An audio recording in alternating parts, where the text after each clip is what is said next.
Apocalipsis Now es una película estrenada en 1979, dirigida por Francis Ford Coppola y protagonizada por Marlon Brando y Martin Sheen. La película sigue al capitán Willard, Martin Sheen, en su misión de eliminar al coronel Kurt, Marlon Brando, un coronel renegado que se refugia en un templo vietnamita en una zona dominada por el Vietcong. Willard se enfrenta a esta peligrosa y ardua misión acompañada por un equipo de soldados inexpertos sin ninguna ambición. Kurt es un militar reconvertido en Mesías tras enfrentarse a los horrores de la guerra, que se ha ganado el apoyo de los locales y de soldados estadounidenses convertidos en fieles seguidores. Apocalipsis Now se estrena después del fin de la guerra de Vietnam y tras ver las consecuencias que tuvo la guerra en los veteranos. Por parte de los estadounidenses, la guerra se vio como innecesaria, brutal y completamente alejada de los intereses de la población americana. La mayoría de los soldados que batallaron en Vietnam fueron reclutados por leva obligatoria, en concreto 2/3 y de estos, un 80% pertenecía a la clase trabajadora y minorías étnicas. El diseño del reclutamiento estadounidense permitía a los estudiantes universitarios solicitar prórrogas para el servicio militar con razón de sus estudios. Esto beneficiaba a los chicos de familias de clase media, los cuales tenían un acceso más generalizado a la universidad. Sin embargo, el ejército también rechazaba a los candidatos con un coeficiente menor de 85 puntos o con algún problema físico o médico. Debido a estas condiciones, muchos chicos de clases desfavorecidas no podían ser reclutados debido a la escasez de recursos de las escuelas de sus zonas y de su limitado acceso a la sanidad. A partir de 1965 estas excepciones dejaron de surtir efecto, pero solo para los chicos de clases más desfavorecidas.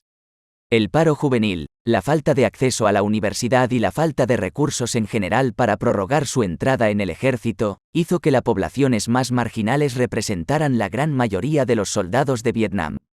De esta manera, miles de jóvenes sin ningún conocimiento acerca del contexto político y cultural de Vietnam, sin entrenamiento militar y en muchas ocasiones, sin las capacidades físicas ni mentales para formar parte del cuerpo, fueron mandados como carne de cañón a luchar una guerra extranjera con objetivos en los que no creían.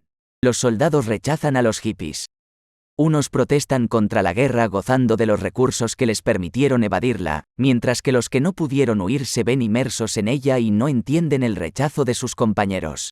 Los veteranos de Vietnam volvieron a casa con unos síntomas mucho más graves que anteriores debido a la crudeza de la guerra. 1,5 millones de soldados presentaron algún tipo de problema asociado al estrés postraumático en forma de ansiedad, depresión, insomnio, etc. A esto hay que añadirle el juicio social derivado de la humillación de la derrota. La marginación que sufrían los soldados, unido a los hábitos que gran parte de ellos adquirieron en el frente, les llevó a la delincuencia, la drogadicción y en muchas ocasiones al suicidio. Según organizaciones de veteranos, más de 500.000 veteranos se quitaron la vida en los 5 años después de la guerra. Los soldados vietnamitas no se muestran en casi toda la duración de la película. De esta forma se trata de poner el foco en las luchas internas de los propios soldados, ya sea contra ellos mismos o entre ellos. Los soldados, a diferencia que en la anterior película, ya no se muestran como héroes representantes de la perfecta moral americana, sino que muestra a hombres traumados que se sienten atrapados en una guerra sin sentido. Los soldados están casi siempre drogados o borrachos, reflejando la realidad de la guerra, en la que en 1971 un 60% de los soldados consumían marihuana y un 18,8% tomaba heroína, hachís u otras sustancias psicodélicas. El consumo de drogas y la sensación de estar atrapados muestra un ambiente tan violento como rocambolesco.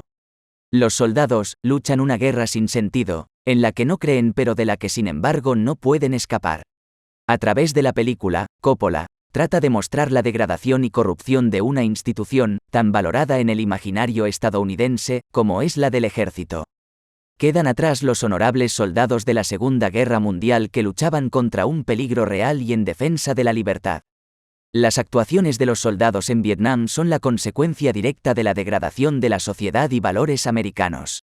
La película muestra a personajes que, si bien no luchan por convencimiento, se ven atrapados en un contexto del que son incapaces de huir.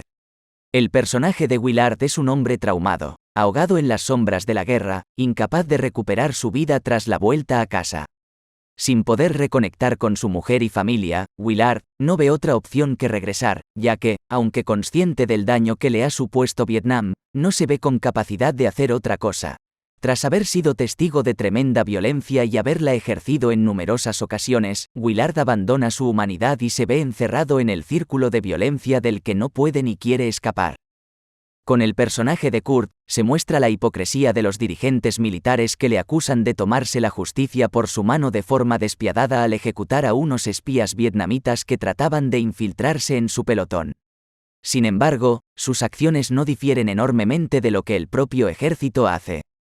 Lo acusan de cometer actos inhumanos, pero mandan a alguien para terminar con él de la misma forma que él había hecho con los espías, ambos en el nombre de defender la seguridad de los suyos y sobre todo de mantener el control sobre sus subordinados.